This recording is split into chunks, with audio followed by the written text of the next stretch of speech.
Victoria's coronavirus outbreak has forced Melbourne and the Mitchell Shire to go back into lockdown from midnight tonight as police harden their defence on border shutdowns. We have reporters covering key locations this morning. First, let's go to Gabriella Power. She is in Melbourne.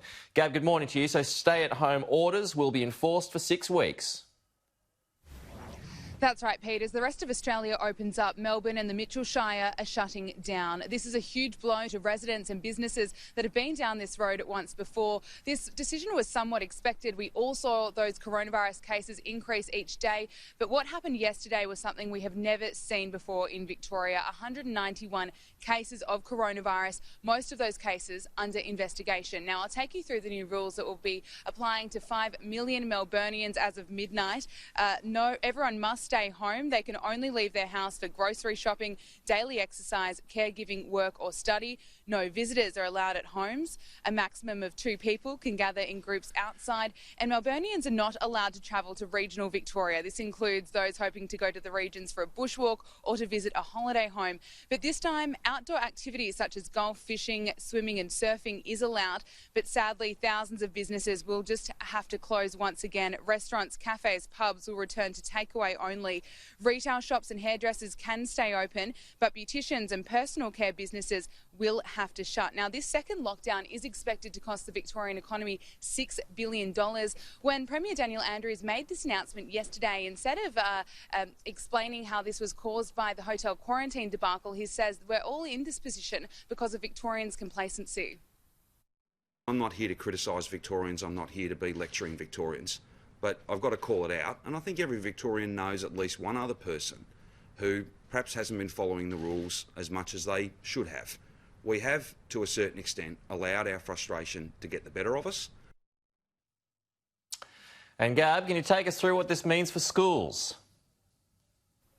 VCE students, so those in years 11 and 12 and special needs students, will be returning to face-to-face learning on a Monday, but all other students have been given an extra week of school holidays. Teachers will return to work next week, but they'll mostly be working out what will certainly be a very different term 3. Remote learning is on the cards, but no regional schools will be affected. Now, Pete, these lockdown measures will be enforced from midnight till tonight. Police will be out in bruise bar style operations, making sure all Melburnians are staying home. Okay, Gabriella Power, thank you. Let's go live to our reporter Trudy McIntosh. Now, she is at the border checkpoint in Albury, where the police presence is heavy. Trudy, residents have been struggling to obtain travel permits. Pete, this has been a logistical nightmare to say the very least. As of 9 o'clock last night, people were still not able to access the Service New South Wales website to get the travel permits that they were being told would be required to come across the border to go to work or to go to school. But now they're being told that even if they haven't been able to get that permit, if you bring supporting documents to the border, your licence, you will be able to get across. We've seen pretty long lines this morning as police check every single car that is coming across. Big lines, but so far no one has been turned around. There's a lot of reasons why people can be eligible, and they're being told they need to go online to do this permit in the coming days. It includes New South Wales residents who are returning home, cross-border residents, that is people who live within 50 kilometres of the border, critical services workers as well, freight, medical, mining, also students. There's other reasons, including if you're transiting back to another state, childcare, child access, essential medical treatment and compassionate grounds. There's certainly going to be some frustration today, given how this really shocked these border communities, that this was a sudden closure of the border. There's up to 500 ADF personnel going to be deployed right up and down the Victorian-New South Wales border to help with what is going to be a mammoth police effort, Pete. Yep, no doubt about that, Trudy, thank you. And Victorian businesses are being offered some much-needed relief as banks extend loan repayments. Let's get the latest now from our political reporter, Eliza Edwards. Eliza, good morning to you. So the extensions won't be automatic.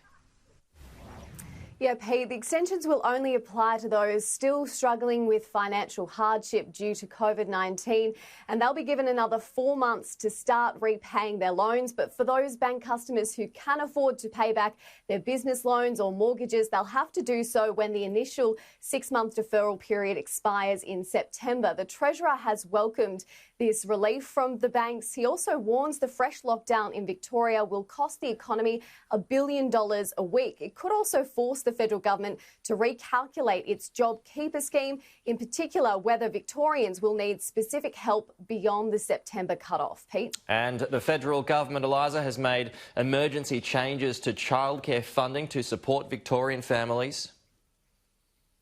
Yeah, Pete, this is not a return to free childcare and will only apply to families in metropolitan Melbourne and the Mitchell Shire, those areas affected by those severe lockdowns. Education Minister Dan Tehan says childcare centres will be able to waive the gap fee between the childcare subsidies and the total fee that must be paid, meaning that childcare operators will still get that subsidy for enrolled children even as parents keep them home. So some breathing space for families here, but also ensuring the childcare sector remains viable during another difficult time.